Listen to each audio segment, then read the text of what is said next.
speaker series, and we are joined today by our very own Dr. Riyad Abubakar, who is our Associate Professor and Specialization Lead for Finance in the School of Business.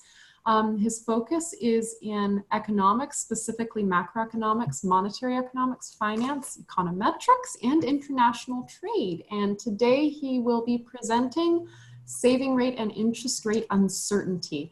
Dr. Abubakar, thank you so much, and I will turn it over to you. Thank you, Hanora. I really appreciate it. Thank you for your time, and thank you for everyone who's participating in this event. Basically, today I'm gonna talk about the recent changes in the monetary policy that is implemented by the Federal Reserve of the US, and how it could affect our economy using what we call it New Keynesian models. And seeing that this is the consumption and saving decisions of the households. So I'm gonna share my screen first. If you have any questions, also you can write your questions in the comment section. So here is my presentation.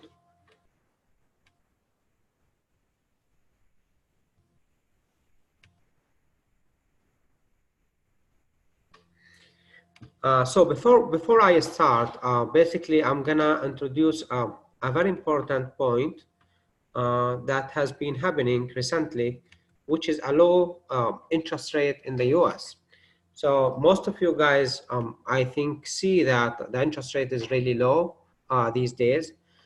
Previously, back in 83, the interest rate reached about 17%. And it reached also 7% before the recent financial crisis of the 2008. And then the central bank, or the Federal Reserve, adapted like something we call untraditional monetary policy, in which they injected too much money in the economy, and they call that quantitative easing. So basically, how quantitative easing works is that the central bank, or the Fed, does not really print money, but it puts imagine numbers in the accounts of all banks, and that means banks will have more money to lend, and by default, when you increase the supply, the price will decline, and we are experiencing lower interest rate, very low interest rate, because injected more than $5 billion compared to $1 billion before the quantitative easing. So that caused lowering the interest rate to nearly almost zero in this period. And then gradually the interest rate starts increasing after 2016. And currently it's also declining again. So if we look at the interest rate nowadays, it's say 2%. So is that, or especially this period of time, does it impose or expose our economy to risks? Yes. Now this is something that people argue. We have debates. Some people actually see this is a very nice, say, policy that leads to increasing the economic growth, reducing the unemployment, and reducing prices. But some people actually see it the other way around, where this creates risk for our economy, in which if we are experiencing recession, we would not be able to respond to the decline in output or in the gross domestic product. So, so how the monetary policy works in the US? If there is a boom, like GDP is growing at very fast rate, prices are increasing so much above the target, that means the central bank has to increase the interest rate. And if we increase the interest rate, what would happen? People actually find it attractive to save their money rather than spending them. And once you save your money, you don't spend, prices will drop back. And this is how you control the price. Suppose that we are experiencing recession. And in recession, what would happen, as simple demand supply or aggregate demand shift, we know that the prices will go down, we're going to experience deflation, and at the same time GDP will go down, and we have a drop in basically employment, we will have higher unemployment, and so on and so forth.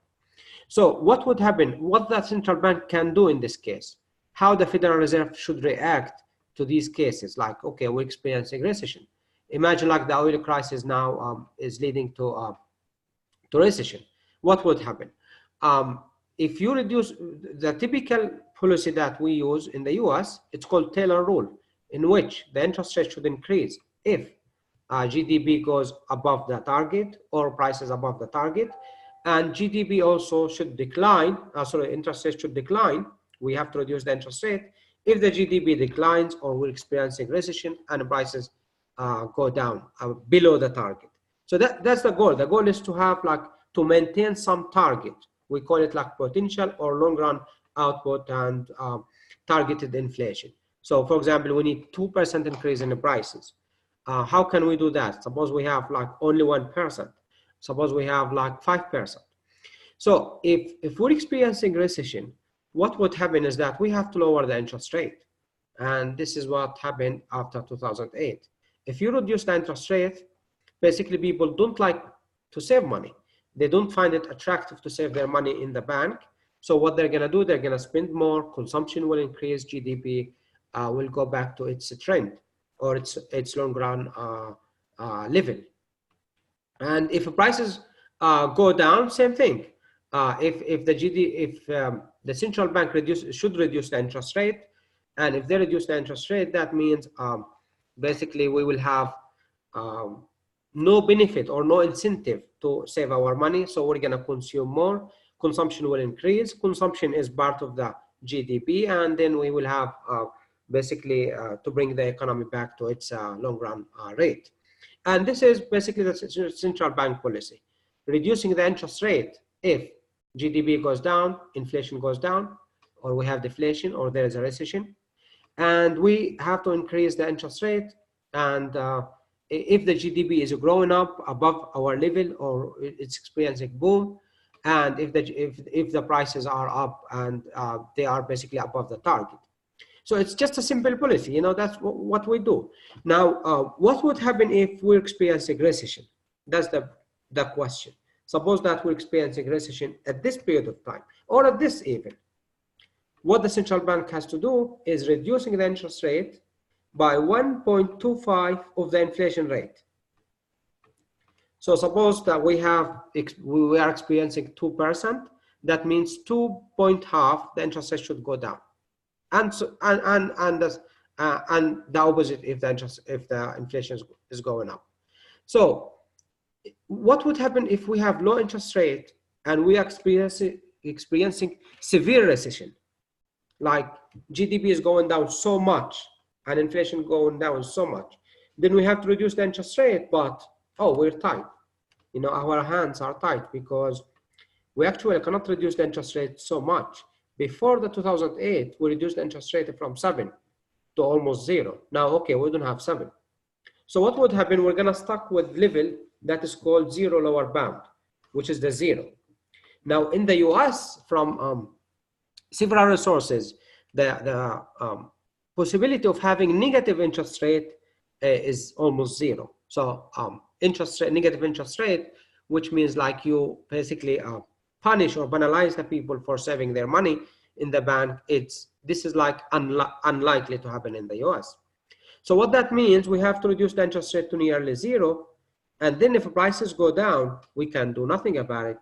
And if GDP goes down, then real interest rate will go down and investment will go down, and it's going to go down further. And the interest rate will not be able basically to be effective or affect our economy. That's the assumption. Some people say, no, that's not a problem. And some people actually argue, no, there is a problem if the interest rate goes down to these low levels and we are experiencing recession at the same time.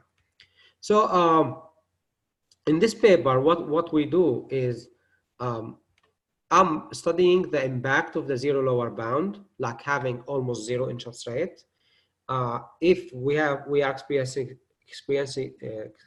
recession, or if we're experiencing boom, which is like expansion, and we are using something, we call it Markov switching risk aversion.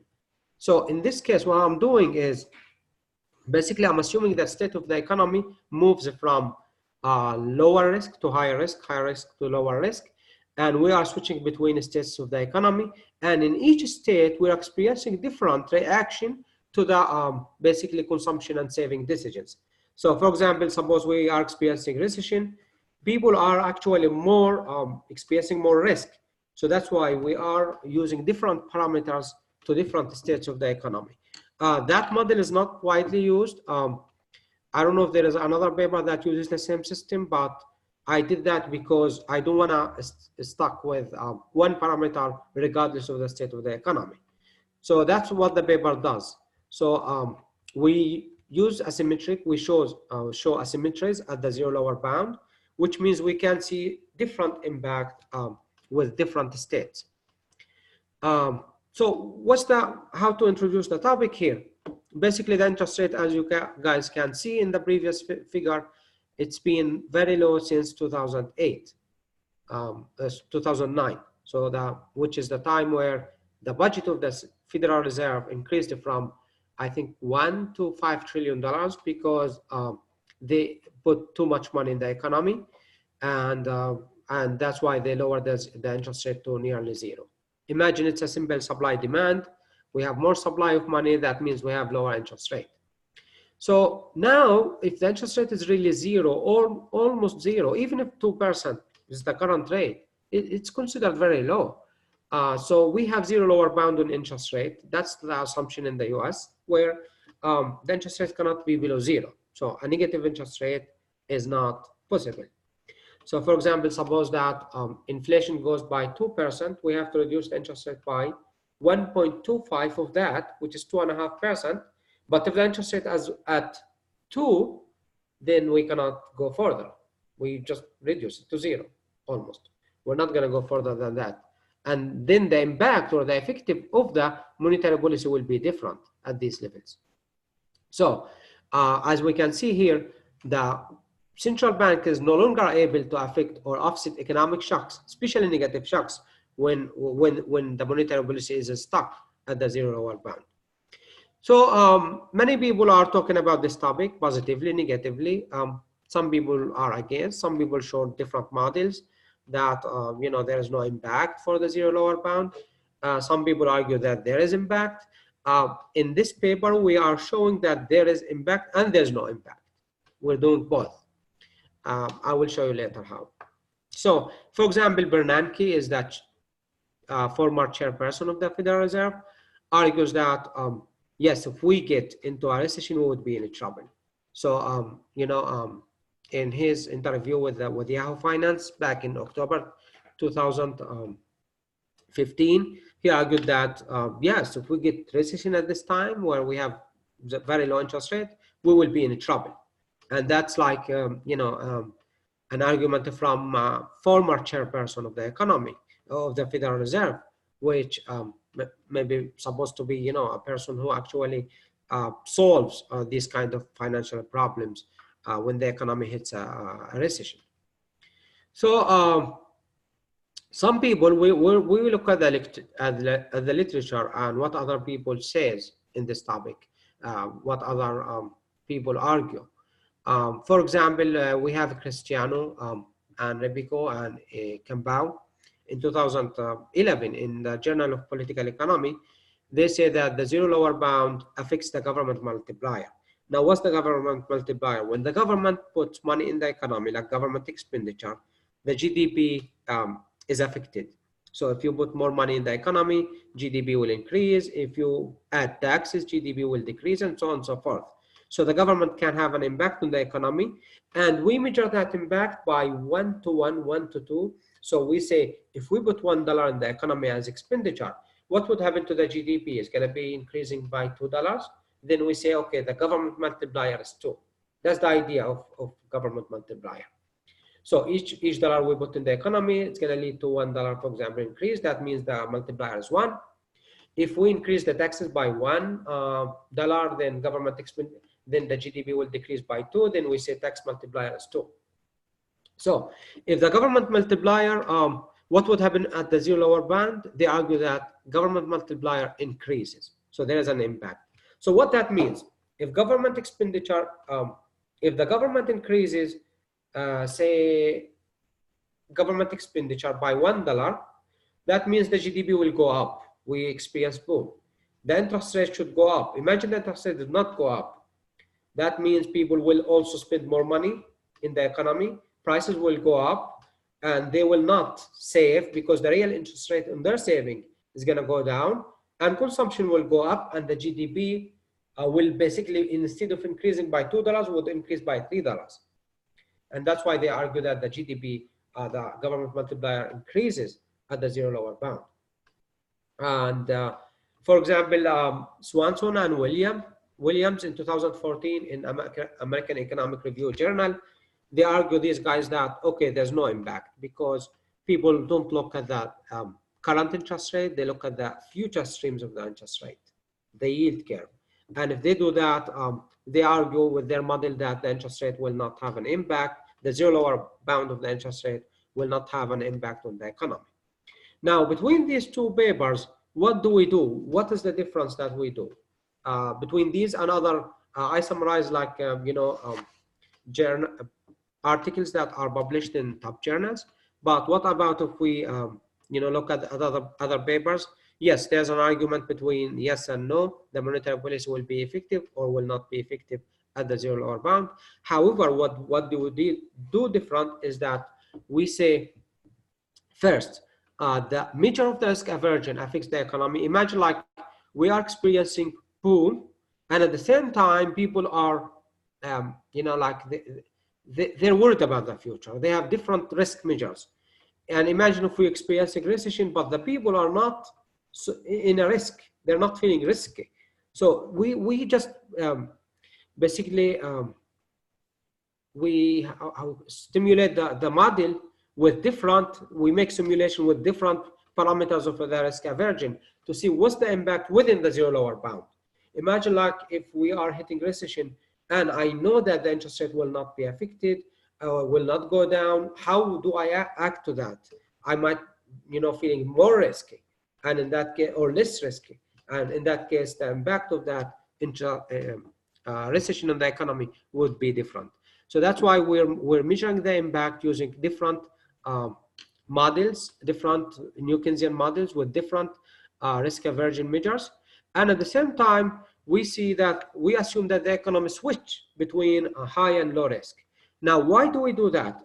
Most people actually, when they use some macroeconomic models, or what we call them DSGE models, dynamic stochastic general equilibrium models, or New Keynesian models, most people, what they do is they put parameters as if the economy is the same. Like, they put risk aversion measure as 1, for example, to measure the risk of the consumption or households. But at the same time, they don't really care about whether the economy is good or bad. It's like the same level of risk regardless. That's why we don't do that. We assume, no, the economy switches between cases, between whether we have high risk or low risk. And at the same time, statistics show that for every business cycle, there is a movement. Like, we know, we go from recession to expansion, and there's a 3 to 5 years period for each cycle. So yes, we switch between time of recession to time of expansion, and we may move the other way around. Imagine, like, we're experiencing recession today, that's, we moved from case to case. So that's why we are assuming that the economy is moving, is switching between high risk and low risk and high risk, between recession and expansion and recession. So we are assuming, proposing this model. Basically, in this model, what do? We use the demand, the supply, and the monetary policy. So this is the demand. Nowadays, this is how we use the demand, a relationship between GDP, the output, and the price. When they look linearized, we use the cycles. So this is what we call now inflation. And this is what we call GDP cycles, or yes, the cyclical component of the GDP. So the cyclical component of the GDP depends on the future. What do we expect? Plus the nominal interest rate, which is proposed by the central bank minus long-run interest rate. This is rho for long-run interest rate, and this is the ex-ante inflation rate. All of this we can call it the real interest rate, and this is a shock, government shock. Imagine like they're increasing taxes or the government increasing government expenditure, then this would be a shock. So this model is different from what we see in the literature. This is a New Keynesian model where we use basically households switch between consumption today versus consumption tomorrow, and that depends on the interest rate or the real interest rate, which is a relationship between the price and nominal interest rate. They have what we call it, after we linearize the model, risk aversion measure, which is sigma here. But in the literature, we don't have this as T. And as T here does not exist, and this is 1. So we have ET, the expected future income or GDP. Now, what did we do different? We add this, and this, and this. So this means that the future, is, if we look linearized consumption model using Euler equation, and we are going to have, with depending on the state of the economy, then we will have 2 different sigmas, 1 for the future, 1 for the current time. But without that, people just put 1, and this is just sigma. So what that means, the expected future of the risk of tomorrow, risk aversion measure, this is like a component. Sometimes people put it 1, it's just a coefficient. And the current risk, this is the current risk, and this is the current shock. And this is the Phillips curve, which is the supply, a relationship between also GDP and price, positively related. And this is the future prices, and this is a price shock. Now, these parameters depend on the how companies are able, or firms are able, to adjust the prices. So this is their price stickiness, where, you know, suppose we're experiencing oil shock today, like, you know, oil prices are going up. What would happen to the inflation? So maybe say companies or employers will experience increase in the prices, you know, the manufacturers, and at the same time they will take that on us. You know, we're going to see prices in the market. So how quickly they adjust, how quickly they respond to these shocks. So that's why these kind of parameters will determine how quickly. So here we use Markov switching model with, first, we can switch between 0 and 1. Now we put 1 if the economy is in recession, 0 in expansion, there's no effect, like, you know, regular time, we are at the long run output. And here we put the probability distribution. These, we call it probability matrix in Markov switching model, which is the probability that we switch from case to case. So what is the probability that we're going from in the future recession tomorrow, given that we have recession today? And we call that P00. So moving P00 is like tomorrow there is expansion, given that today there is expansion. So what's the probability that we have tomorrow we're good and today we're good? And this is PT plus 1 equals 1, given that today is 1. What's the probability that tomorrow we're gonna face or experience recession, given that we are in recession? And we call it P11.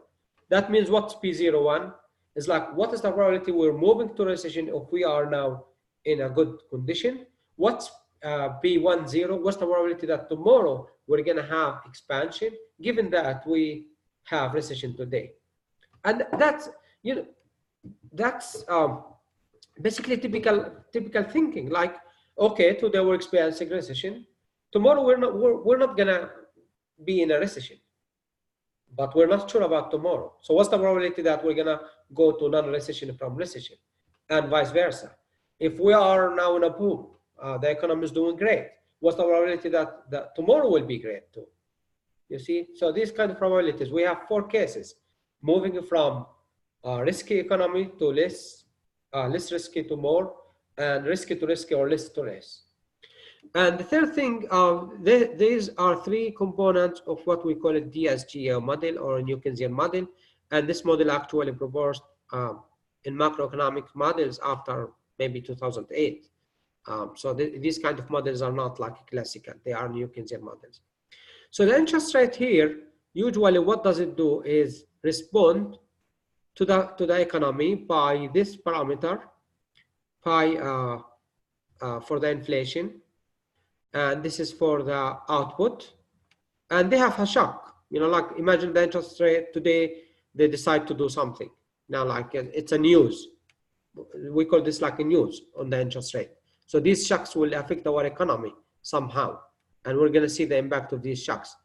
Imagine like, okay, we have taxes, we have oil shocks, and nowadays most of people are talking about oil shocks after the conflict in the Middle East. So that's like kind of a shock or Bush cost shock. And this is a monetary policy shock where the interest rate or something happened where the Federal Reserve decides to lower interest rate or something. So we are responding to the GDP, to the inflation by this rate. This should be 1.25. If inflation goes by 1%, this should go by 1.25%. And if this goes by 1, this should go by half. So usually people put this as half. This model, we call it Taylor rule. It's proposed by John Taylor, 1993, and he's like a professor in Stanford University. He proposed that the monetary policy of the US acts based on this, and this is long run rate. So, you know, just we have the interest rate set by the Federal Reserve, acts based on these, and their goal is to stabilize prices and GDP and maximize employment and reduce unemployment to its natural level. So that means if we are experiencing boom, we have to increase the interest rate. If we are experiencing increase in prices, we have to increase the interest rate. If we have shift in the demand, which is basically a recession, that means this goes down, so we have to reduce the interest rate. And in the previous figure, we showed that in the first graph, that the interest rate goes down whenever we have recession, and that's why it went down back in 2008 and 9 and follows. Now, there's a probability here that we are looking at the past of the interest rate. So there's like kind of, you know, the interest rate does not come today to 5 and yesterday 0. So there's kind of smooth, interest rate is smoothing. And all of this could happen with a probability with pi, and then 1 minus 5 is what's the current rate compared to the previous rate. There's kind of probability distribution. And the interest rate has to be constrained. Now, in the literature, they don't use this and they don't use this. So they only use the interest rate itself, the Taylor rule. But they don't say like maximum 0 or this. Now, maximum 0 or this guy here, means that we are constrained. So we have value for the interest rate that cannot be below 0. Like if this, you're gonna propose negative number here, then the interest rate will be 0. And that means that we have a 0 lower bound. So we either can be positive or 0. There's no such negative. So when we do this model, we write the GDP in 2 cases, the aggregate demand in 2 cases. One, we call it, suppose that we are experiencing expansion today, we don't have recession. And suppose we have recession, because 0 is for no recession, 1 is for recession. Now what would happen? So we say if we are moving from expansion to expansion, then the probability will be 0, 0, and sigma is going to be the same if you go back to the previous model. So this ST, so okay, and this is ST, it's going to be sigma 1. So sigma is going to be the same here. So that's why we don't have to write it as like 2 over 2 is going to be 1. So that's why we get the probability here. But what about if we're moving from expansion today to recession tomorrow? Then we have 2 sigmas, and the GDP tomorrow will be dependent on the GDP today with some expectation, because we don't know the future. And the risk that we're using, the risk parameter, is going to be sigma 0, because we are looking at different sigma, different risk aversion measure. Now the economy is at expansion, we have to use different recession measure, risk measure. That's what's supposed to be the case. Like most people in the literature, what they do is basically this sigma, they just put sigma, and all of these don't exist. It's sigma, just sigma. And all of this does not exist, because if you have sigma 0 equals sigma 1 equals sigma 2, you don't have to put all of that. And you don't have to put ST, not conditional GDP. But we disagree with that. We like that the economy is different. The economy has different risk measures, risk averaging measures, because the economy is experiencing different states. And we don't want to stuck with one measure, because you know, you are measuring the risk averaging of the people, of the households or consumers. Then you have to use different measures for different states, because people are more risky, feel more risky to invest or to consume in times of recession, rather than if we are in expansion. And suppose we are now at recession, what's the probability we're moving from recession to recession? What's the probability we're moving from recession to expansion? And we have different sigmas in that case. Here, we're gonna have like sigma 1 over sigma 1, so there's no need to put that because it's gonna be 1.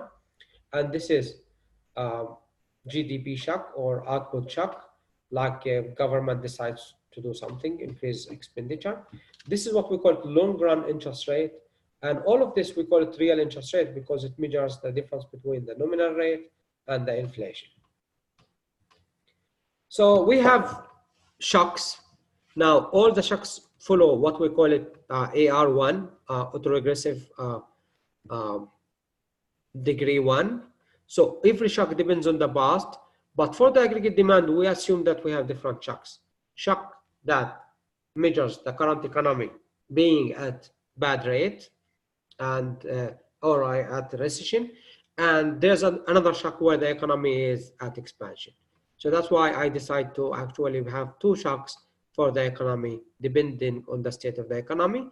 Here we assume that B0Y is greater than P0, rho 0 is greater than rho 1. What that means? So rho 0 is greater than rho 1. Now rho 1 is the probability of moving, having the same shock as before. You see? Now, the probability that we are moving from expansion to expansion with a shock is better than the probability of moving from recession to recession. You see? Because the recession shock does not last as much as the expansion. So as you can see, if you go to the US economy, when did we experience recession? Back in 2008, for example, right?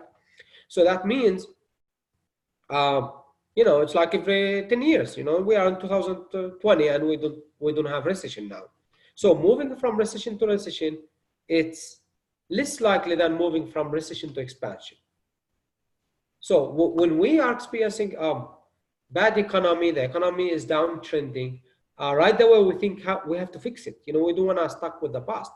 But if the economy is good, we don't think, oh, we have also to do something bad to make it worse. You see? So the shock, the bad shock does not rely on previous shock, because we might move to different state. But good shock relies on good shock in a better or in a stronger correlation, because once we're good, okay, we're gonna be good for tomorrow, or last time we're good, now we're better. So we are kind of in the same track. So business cycle lasts 5 years on average. So that means the economy goes in good conditions for almost 5 years. But if the economy goes in bad condition, it does not last a lot. It does not last 10 years, like the Great Depression back in 1930s. We don't see this a lot, because following to 1942, we did not have any of that. Like we lost 5-10 years in a recession, no. So this is monetary policy shock, and this is supply shock, like oil prices or something happened to the supply shock expectations. And monetary policy shock is sort of when the Fed decides to increase things suddenly, or increase the money supply, reduce money supply, print money, or so on and so forth. So we use parameters. This is a simulation model. It's not like empirical model. We don't use data. We actually just use software, and we put these parameters, you know, like most of economists do. They just put these parameters inside, they plug it, they make simulation model, and they get the results. And they switch between they want to show, or I want to show what would happen if we switch between case to case, or if we switch this number, change this number. So these are the parameters of the model, the coefficients here. Like, you know, we had like too many coefficients, and we basically calibrate the model. That's what we call calibration. So we use this from the literature, discounting factor, 99.5%. That means tomorrow's value to me now is 995% of the value today. So I don't see things tomorrow as much as I see them now. And this is alpha represents the labor share. How many of the GDP is coming from the labor? This is like elasticity and of substitution between goods and services when companies produce. And these are the risk averages. So we put 1 for low risk, 3 for high risk. Now in the literature, people put 1, 1.5, 2, and they don't really see difference between these two sigmas. And that's part of our work here. We have to show difference. Second, these are the shocks. We also proposed more correlation between previous shock and current shock in case of we have expansion, but less if we have recession.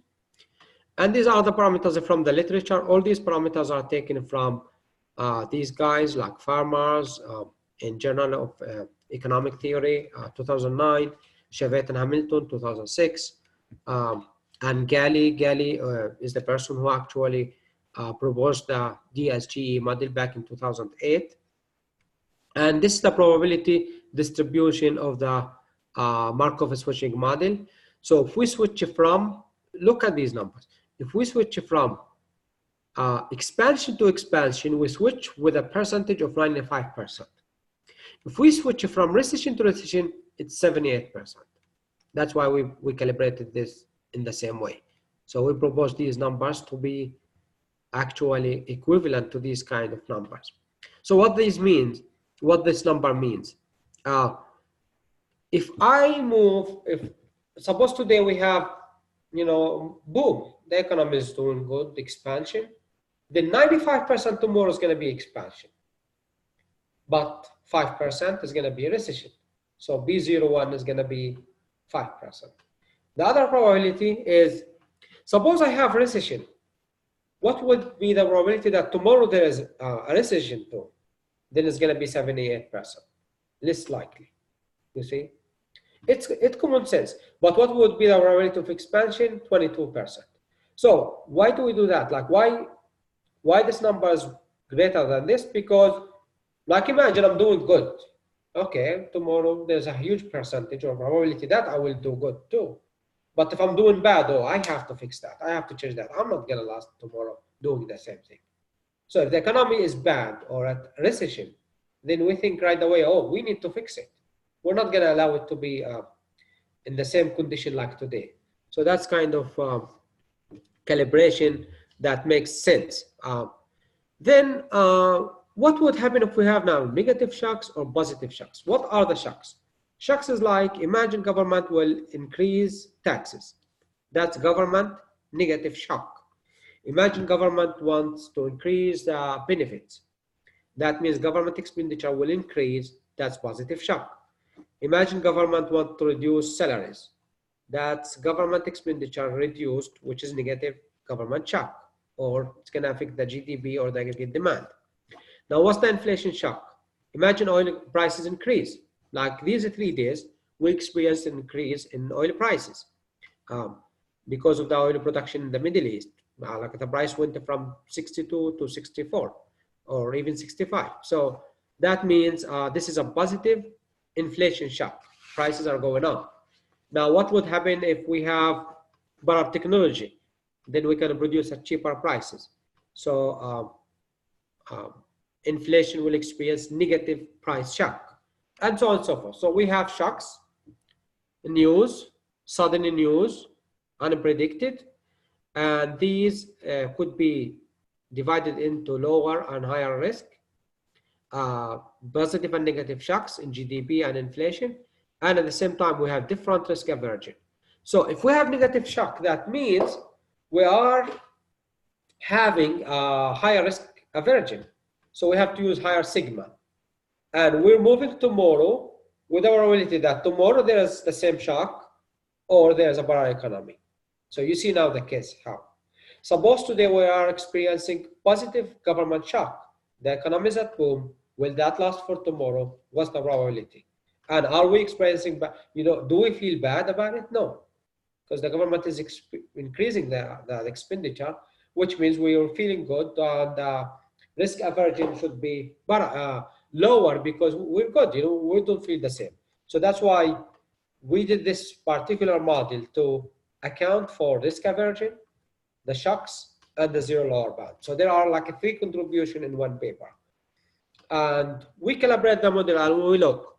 Suppose we have this, what we call them impulse response function for a period of time, like say 14 quarters, what would happen? What do we expect to happen if there is output shock? So there is, here we say what would happen if there is output shock. Now, say, let me see. So there's a positive, for example, positive inflation shock. So inflation shock positive, that means we increase the inflation. Imagine like we increase the inflation. What would happen to the inflation? So this is the response of the output. The output will increase, as you can see here, because of the supply.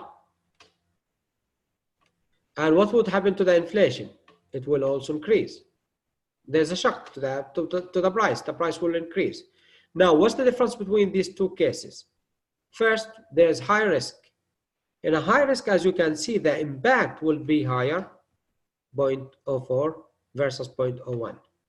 You see, so, and what would happen if there's zero lower bound? You see the dashed line? It switches the other way around. Instead of the red, we have this dashed line, which means when the prices go up, when the prices go down, no, this is negative shock. When the prices go down, what would happen? This is negative shock. So if a price, when the prices go down, the government will, the Federal Reserve will not be able to reduce the interest rate because it's almost zero, which means the real interest rate will increase and people would love to save more. And that means they're not going to consume and the GDP will drop further. You see? So, so that's why there's a huge drop in the GDP. Now, instead of fixing the GDP, it's going to go down because we have a negative shock and the interest rate cannot be lower than zero. So as you can see, there is a symmetric impact here between the red and the dashed. So there is a difference between the response of the inflation and the output to a GDP shock when there is a zero lower bound or not, and at the same time when there's different risk. So that's why when negative shock, we have different risk measure. So in this basically graph, we show both things, two things. We show what's the impact of the inflation shock in inflation and output, and these graphs for the inflation itself, not the output, not yet. This is inflation. What would happen to the inflation if there's inflation shock? It will go up in normal time. It will go further if there is less risk, and it goes down if there is zero lower bound, and it goes down further if the risk is less. So we have less risk. Now, what would happen to the demand shock?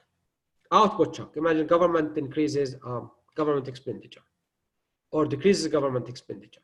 Sorry, all of these are negative shocks. So also we have 4 asymmetric lines. In the literature, people maybe have 1 line and that's it, they're done. But we have 4 lines. 1 line is showing that the impact would be not that huge in the red line here, but the impact would be more aggressive if there is a zero lower bound, which means the output goes down, the interest rate should react by going down, they cannot go further than zero. That means the real interest rate will increase, consumption will decrease, and people will actually find themselves to save more instead of consuming, and consumption will drop down, leading to further drop in the government expenditure. Sorry, in the GDP. So as you can see, the GDP multiplier increases during the zero lower bound, and that's the case. Yes, we actually proved the case for those guys who talked about it earlier. But at the same time, our argument for a negative shock, we have asymmetric impact. For a positive shock, why? We don't have to have. I mean, why the interest rate should stuck and cannot move between 1 and 2, going up? But we assume that no, it cannot go between 0 and -1. There is here, the trick is here. We cannot go further than that, but at the same time, we can go from 1 to 2. We cannot go from 0 to -1. And if there is higher risk, as you can see, both are dropping down further. You see, recession would have more impact when the people are feeling more risk. And at the same time, the zero lower bound also drops further because the GDP will drop because the interest rate cannot be effective. The monetary policy or the Federal Reserve policy cannot be effective as much as if we don't have very low interest rate. So in conclusion, what we did, we assumed, we proposed the Markov switching model that is switch between the state of the economy, between recession and expansion. And we are given different parameters for the risk during recession and expansion, and with a probability. So the economy switch between, okay, good to good, good to bad, bad to good, bad to bad, with some probability. And at the same time, we show what would happen if we have negative and positive shocks, inflation and output, what would be the impact on inflation and output using this case where the economy switch and the risk aversion is different. And at the same time, the zero lower bound or non-zero lower bound. And at the end, we find a symmetry in terms of the zero lower bound. We find a symmetry in terms of the risk aversion, and we find a symmetry between high risk and low risk, and between expansion and recession. So in net, what we argued in this paper that if we increase the interest rate, if we're experiencing a positive shock, like GDP is going up or inflation is going up, then the interest rate could go up normal. There's no problem, you know. And in that case, we don't have aggressive impact. So the interest rate should not be stuck with any number. You can go up as long as the GDP is going up to stabilize the economy and achieve maximum employment and stable prices. However, what would happen if the interest rate goes, if the GDP has negative shock, prices are going down and GDP is going down, and we have to reduce the interest rate, but it's almost zero. It cannot respond 1 to 0.125 as you know, if we have room to respond. Then we found out that the Fed cannot respond and cannot stabilize the economy in lower zero interest rate because they have no room to offset these shocks. You know, so going from I only can go from half to 0. But what if I need to go 2? Then I cannot. And that's a problem. That's why the Fed starts, after 2016-17, starts increasing the interest rate gradually. But at the current time, we cannot do that. Where we stuck with maybe mild recession that is coming. So in these cases, we actually, we want to get rid of this zero lower bound environment, but gradually we might be able to do it. Recently, the interest rate also drops again. And if we stuck with very low rate, the interest rate will not be able to respond to recessions as in normal times. And this is basically the argument of the paper. Thank you. And I would like to open the floor for questions. Thank you, Dr. Abubakar. That was fantastic and very, very timely. I was actually just having a conversation about the dropping interest rates last week. So, thank you ironically enough.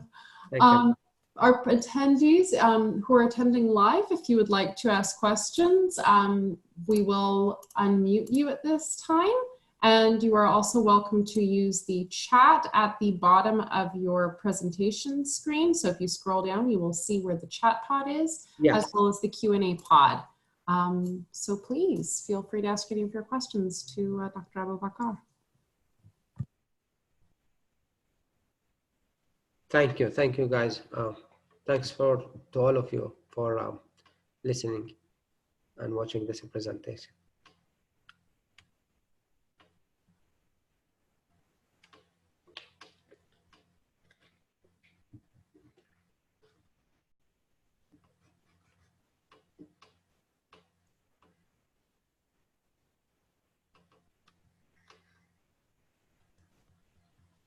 Questions?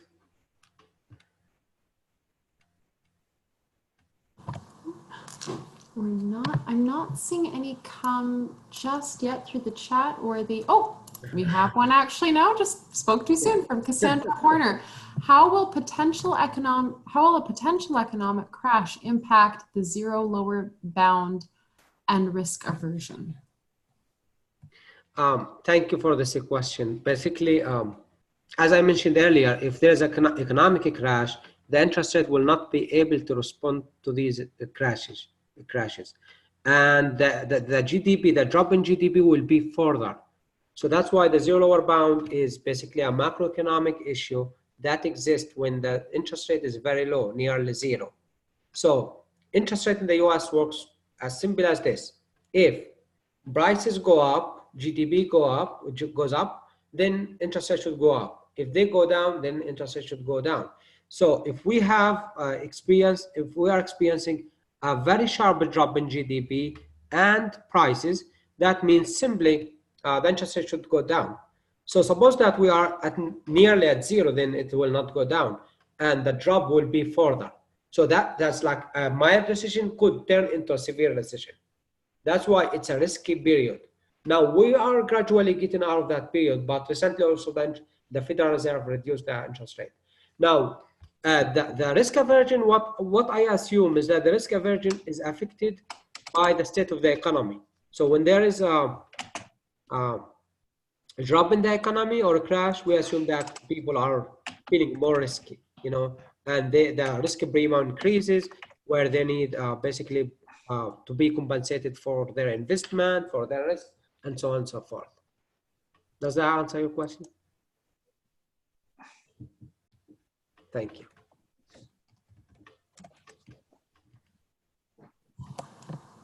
Excellent. Okay. Looking to see, are there any additional questions from our participants? And again, you can use either the chat box or the Q&A pod at the bottom of your screen. If you scroll over your screen, you'll see that appear. And of course, for those attendees who will be watching this later and who have questions, you are more than welcome, I'm sure, to reach out to Dr. Abubakar. And Dr. Abubakar, is there a section in the comments for finance students and those who are also interested in macroeconomics and other issues to reach out to you?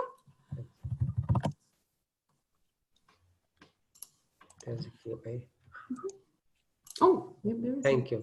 Thank you, Jose. Oh, thank you, Casa. Thanks. Thank you. And Dr. Abubakar, is there a section in the comments for finance students to reach out to you? If they want to reach out, they can do that by email, actually. Okay, perfect. All right. And would you please include that email in the chat just for those who are unfamiliar with it? Thank you so much.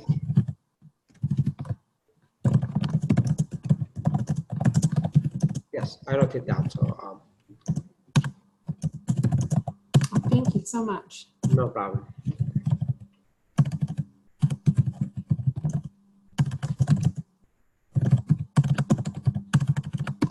Okay, so I think if there are no further questions, we will thank you all for having attended, and thank you also for our viewers who will be watching this later. And again, please don't hesitate to reach out to Dr. Abubakar with any questions you might have, or any further research collaborations you might have. I'll be so bold as to offer that as well. Yes, of course. Thank you so much, and we appreciate you kicking us off this year. Thank you so much. Thank you, Hanora. Thanks for all of you guys. Take care. Bye. Thanks. Have a good day.